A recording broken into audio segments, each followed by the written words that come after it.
Yepyeni bir stoacı hikayeyle karşınızdayım dostlarım. Bu Ali'nin hikayesi. Belki sen de bir Ali'sin. Günümüzle ilgili ciddi bir problem var. Teknoloji bağımlılığı. Bu gerçekten önemli bir video oldu. Hikayeyi sonuna kadar dikkatle dinlemeni tavsiye ediyorum. Kanalıma abone olmayı da unutma. Her gün bir hikaye paylaşıyorum. Şimdi hikaye başlasın. Ali, İstanbul'un kalabalık ve gürültülü sokaklarında yaşayan 17 yaşında bir lise öğrencisiydi. Günleri ekran ışıklarıyla başlar, ekran ışıklarıyla biterdi. Sabah uyanır uyanmaz telefonunu eline alır, gece yatarken son baktığı şey yine ekran olurdu.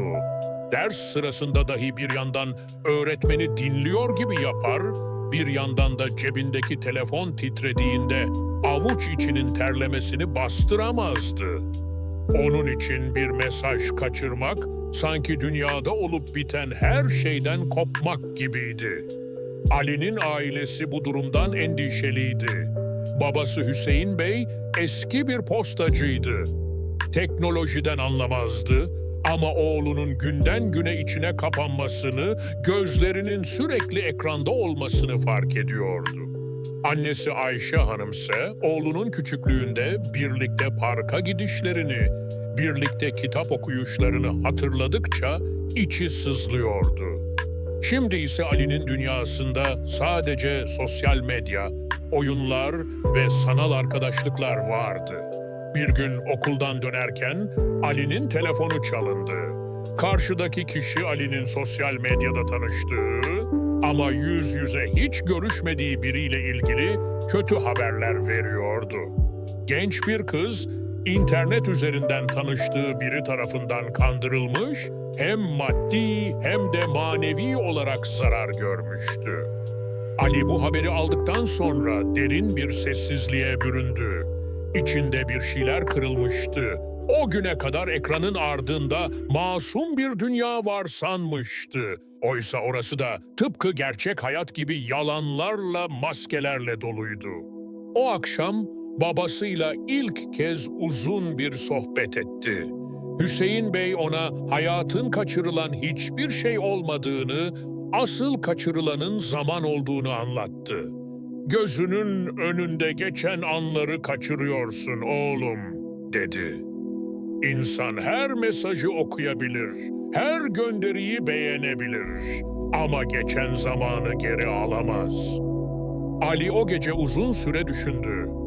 Elindeki telefonun ona ait olduğunu sandığı bir dünyaya aslında nasıl esir olduğunu fark etti. Sabah olduğunda ilk kez telefonuna uzanmadı. Bunun yerine camı açtı, kuşların sesini dinledi. Sanki yıllardır o sokakta oturmamış gibiydi. Her şey çok farklı görünüyordu. Gökyüzü bile daha maviydi sanki. O gün tek başına yürüyüşe çıktı. Parka gitti, çocukları izledi. İnsanların gülüşlerini, bir çocuğun yere düşüp sonra gülerek kalkışını gördü. İçinden bir ses, "İşte gerçek dünya bu," diyordu. O an, stoacıların öğretilerinden bir haber olsa da onların ruhuyla yaşamaya başlamıştı aslında. Dış dünyayı kontrol edemezdi ama kendi tutumunu, kendi bakış açısını değiştirebilirdi. Telefonuna gelen bildirimleri değil, kalbinin sesini dinlemeyi seçmişti. Ali, teknolojiye sırtını dönmedi ama ona hükmetmesine de izin vermedi. Kendisine bir zaman çizelgesi yaptı.